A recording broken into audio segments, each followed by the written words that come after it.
This is what the cops wrote up. A search warrant was executed at Risotto's house. Risotto was stopped by law enforcement. Upon knocking on the door, a juvenile female opened the door and wouldn't let them in.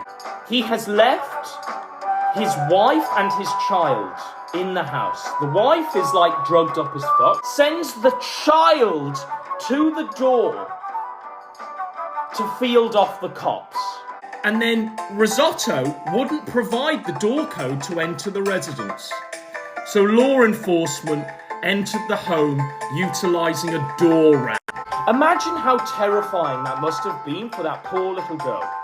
How evil is it for that child to have to grow up in that moment and realise that they're on their own? Because their parents are scum. Upon entry, after ramming the door, law enforcement located the mum and April, and 4 juveniles were also in the home.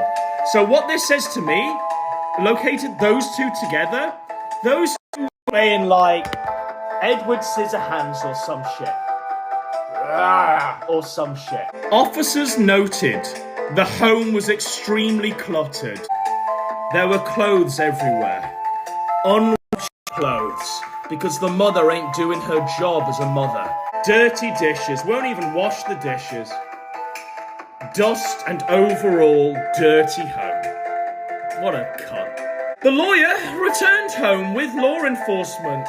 He demanded a copy of the search warrant. You're in no position to demand anything. You're guilty on sight. Letting your child field off the cops. Guilty. You're then guilty for allowing this bitch to run this household in this disgusting, disrespectful, slovenly way. You're guilty for not being a responsible parent. So he demanded to see a copy of the search warrant. When given a copy, he looked at it and threw it on the ground like a child.